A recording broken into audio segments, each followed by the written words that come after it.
Donc, je vais vous témoigner ce soir d'une grâce que j'ai reçue lors d'une soirée d'adoration il y a 2 ans maintenant. J'étais allée à une retraite pour un réveillon chantant. Donc, c'était un réveillon pour chanter pour les gens de la rue. Et on avait une petite retraite avant entre nous.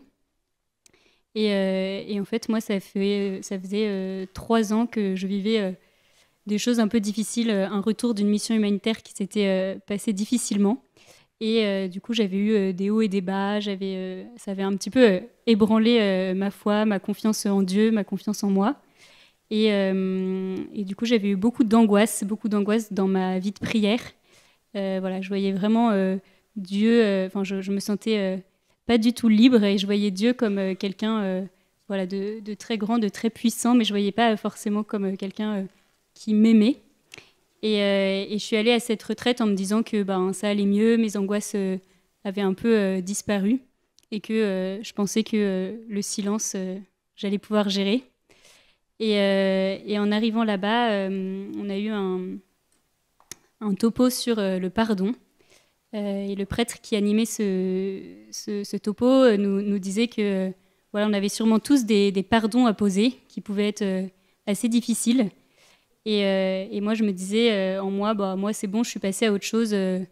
J'ai pas besoin j'ai posé ces pardons, ou en tout cas, je suis passée à autre chose. Voilà, la colère que j'avais est partie.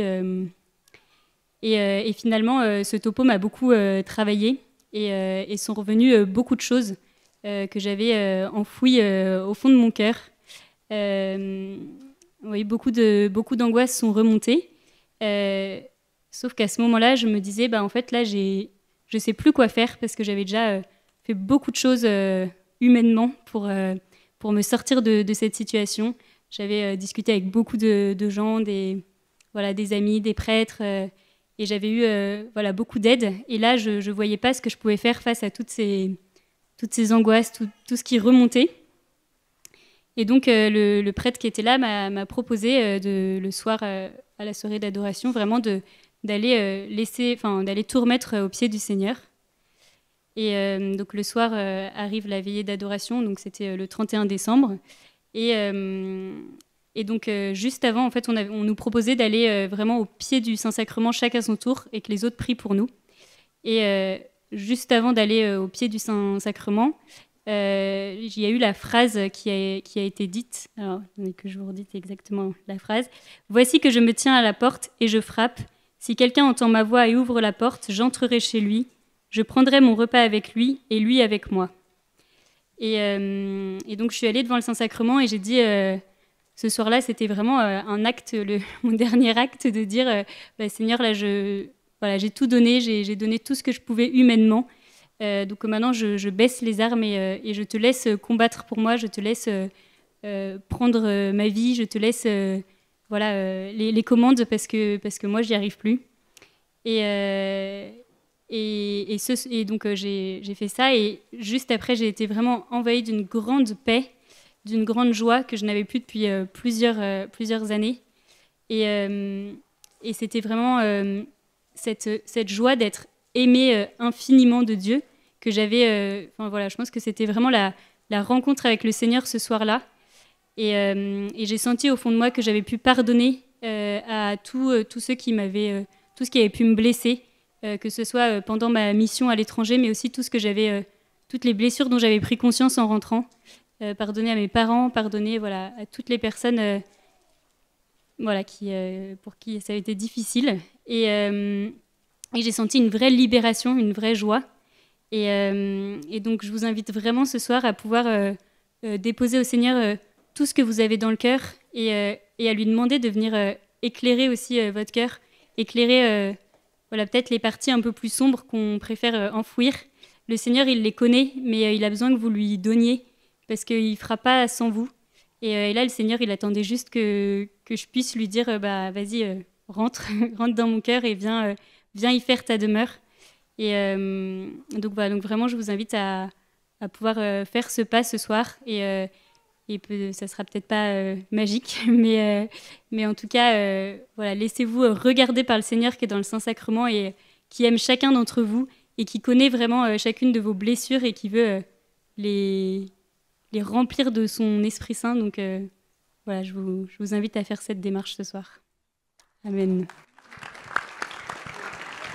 Pour tes merveilles, je veux chanter ton nom, proclamer combien tu es bon.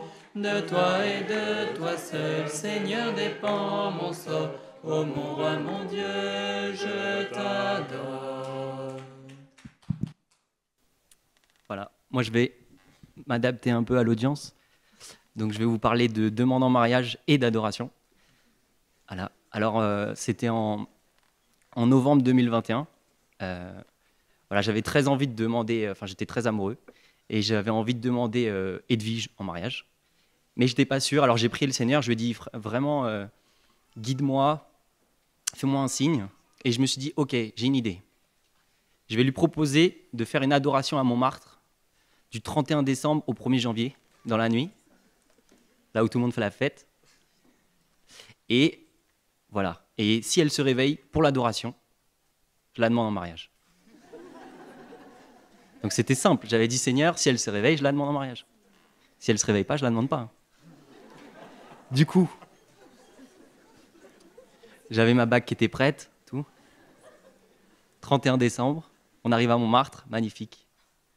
Feu d'artifice, on ouvre les portes sur Paris. Et puis, on s'était inscrit un petit peu avant, il y avait des créneaux un peu comme ici, et il fallait s'inscrire, et je lui avais dit vraiment, moi j'aime bien le créneau de 3h à 4h.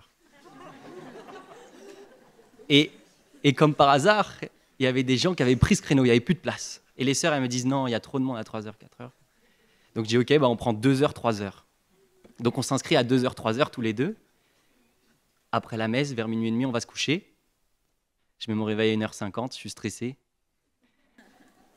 Pas pour l'adoration. Et du coup, je mets ma petite bague dans la poche, je la cache bien. Je vais près de l'autel, je me mets à genoux. 2h, 2h05. Je me dis, elle doit être derrière. Donc je regardais partout. Donc je me dis, non, je suis quand même là pour le Seigneur, je salue le Seigneur. Et voilà, je dis, je t'aime, mais elle est où? Et du coup, 2h15, 2h20, elle n'arrive pas. Et là, j'étais en colère. J'étais en colère, je dis, c'est pas possible, je pensais que c'était elle, elle est parfaite. Et en fait, c'est pas elle, quoi. Et j'avais la haine contre elle. Je me suis dit, pourquoi tu te réveilles pas? T'es débile. Et j'avais vraiment la haine contre elle. Et après, j'ai eu la haine contre le Seigneur. Vraiment, je suis passé par ce stade, j'avais la haine contre lui. Je dis, mais franchement, qu'est-ce que tu fais, quoi? Et du coup, je commence à avoir la haine, on se bat un petit peu. J'ai senti qu'il était plus fort. Et vers 2h45, j'abandonne le combat et je dis, en fait, que ta volonté soit faite, Seigneur. C'est sûrement que c'est pas moi.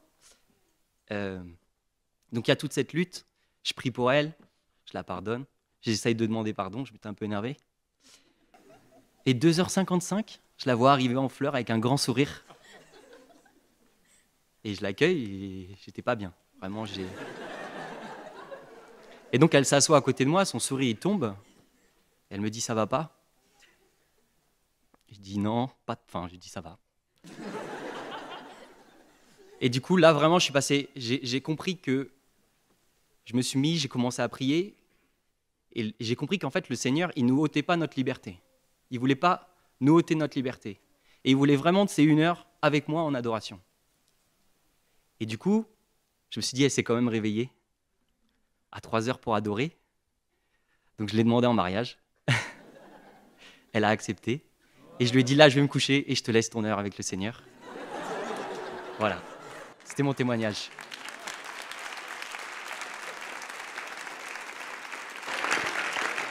Chantez avec moi le Seigneur, célébrez-le sans fin.